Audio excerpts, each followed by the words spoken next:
Halo, Assalamualaikum warahmatullahi wabarakatuh.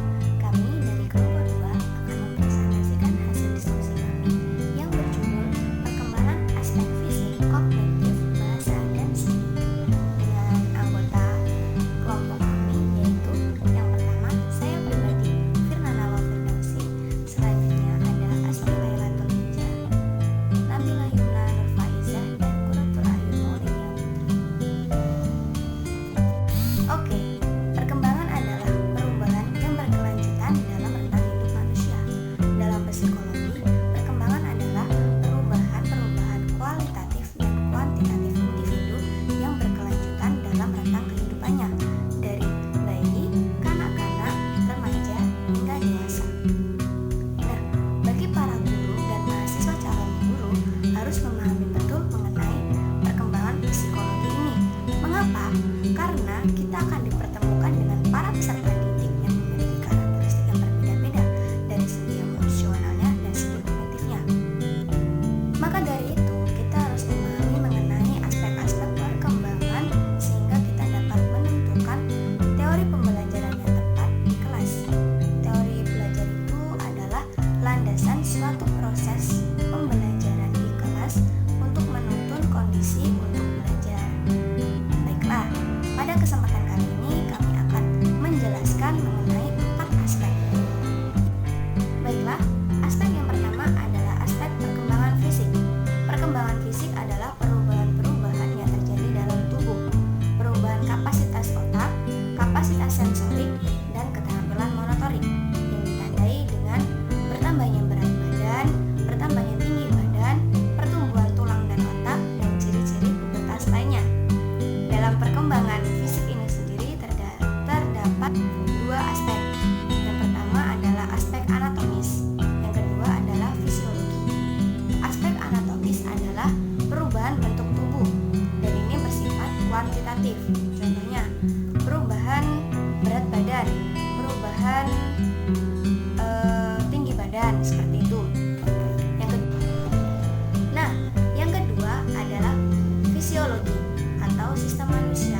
Ini bersifat kualitatif dan fungsional dari sistem hayati manusia seperti kontraksi otot. Tetapi ada yang lebih penting adalah otak. Otak adalah sentral perkembangan manusia. Jika struktur otak semakin sempurna, maka semakin meningkat pula keterampilan kognitif manusia tersebut. Karena otak memiliki pengaruh besar terhadap aspek-aspek perkembangan manusia, mulai dari mengatur keterampilan motorik, emosional, moral, dan lain sebagainya. Nah, perkembangan motorik itu sendiri terbagi menjadi 2. Yang pertama, motorik halus, yang kedua adalah motorik kasar. Motorik halus ini dikerjakan oleh otot-otot halus seperti belajar menulis, belajar menyusun balok. Yang kedua adalah motorik kasar, itu seperti belajar merangkak, belajar duduk, dan lain sebagainya. Tetapi menurut Kuhlen dan Thompson, perkembangan fisik ini teraspek. Yang pertama adalah sistem saraf yang mengatur kecerdasan dan emosional. Yang kedua adalah otot-otot.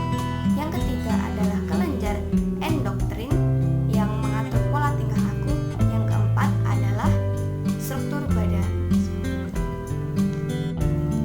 Faktor-faktor perkembangan fisik terbagi menjadi 2, yaitu faktor internal dan eksternal. Faktor internal itu dipengaruhi oleh gen dan kematangan struktur tubuh. Jika faktor eksternal dipengaruhi oleh lingkungan, kesehatan, dan makanan. Yang kedua yaitu aspek kognitif atau intelektual. Perkembangan kognitif berkaitan dengan potensi intelektual yang dimiliki individu, yakni kemampuan untuk berpikir dan memecahkan masalah. Aspek kognitif juga dipengaruhi oleh perkembangan sel-sel secara pusat di otak. Penelitian mengenai fungsi otak dapat dibedakan menjadi 2 bagian, yaitu otak kanan dan otak kiri. Untuk otak kanan berkaitan erat dengan kemampuan berpikir intuitif, imajinatif, holistik, dan divergen atau menyebar. Kegiatan yang dominan menggunakan otak kanan diantaranya adalah melukis, bermain musik, dan kerajinan tangan. Sedangkan untuk otak kiri berkaitan erat dengan kemampuan berpikir rasional, ilmiah, logis, kritis, analitis, dan konvergen atau memusat. Kegiatan yang banyak melibatkan fungsi otak kiri adalah membaca, berhitung, belajar bahasa, dan melakukan penelitian ilmiah. Menurut Jean Piaget, tahap perkembangan kognitif berdasarkan periode usia sebagai berikut. Yang pertama yaitu sensori motorik, dimulai dari usia 0 sampai 2 tahun. Yang kedua yaitu pra-operasional, dimulai dari usia 2 sampai 7 tahun. Yang ketiga yaitu operasional konkret, dimulai dari usia 7 sampai 12 tahun. Yang keempat yaitu operasional formal, dimulai dari usia di atas 12 tahun. Selain berhubungan erat dengan aspek perkembangan fisik dan motorik, perkembangan kognitif juga dipengaruhi dan mempengaruhi aspek perkembangan lainnya, seperti moral dan penghayatan agama, aspek bahasa, sosial, dan juga emosional. Sebagai contohnya yaitu peserta didik yang memiliki perkembangan kognitif yang baik diharapkan mampu memahami nilai dan aturan sosial, memiliki penalaran moral yang baik dan mampu menggunakan bahasa secara tepat dan efisien. Di sini saya akan menjelaskan tentang materi aspek bahasa. Menurut para ahli, bahasa merupakan media komunikasi yang digunakan untuk menyampaikan pesan, pendapat, dan perasaan dengan menggunakan simbol-simbol yang disepakati bersama. Kemudian, kata dirangkai berdasarkan urutan, membentuk kalimat yang bermakna, dan mengikuti aturan atau tata bahasa yang berlaku dalam suatu komunitas atau masyarakat. Lineberg mengatakan bahwa perkembangan bahasa tergantung pada pematangan otak secara biologis. Sementara itu, Tarigan menjabarkan perkembangan bahasa menjadi beberapa tahapan, yaitu tahap meraban pralinguistik pertama dan tahap meraban pralinguistik kedua. Pada tahapan meraban pertama, selama berbulan-bulan awal kehidupan, bayi menangis, mendekut, mendenguk, menjerit, dan tertawa. Mereka seolah-olah menghasilkan tiap-tiap jenis bunyi yang mungkin dibuat. Pada tahapan meraban kedua, disebut juga tahap omong kosong atau tahap kata tanpa makna. Awal tahap meraban kedua ini biasanya dimulai pada permulaan kedua tahun pertama kehidupan.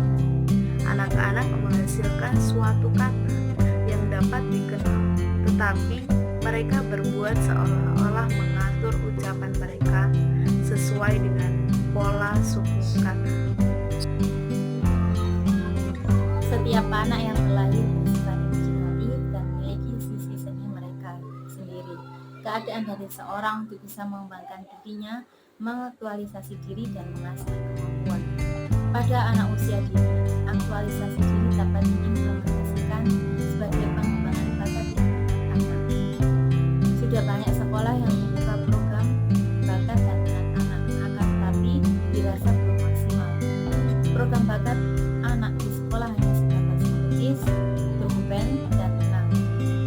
Akan tetapi melukis, drum band, dan renang masih banyak bakat dan minat anak yang tidak diketahui oleh sekolah, misalnya olahraga sepak bola, badminton, volley,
perkembangan anak dengan orang dewasa itu berbeda.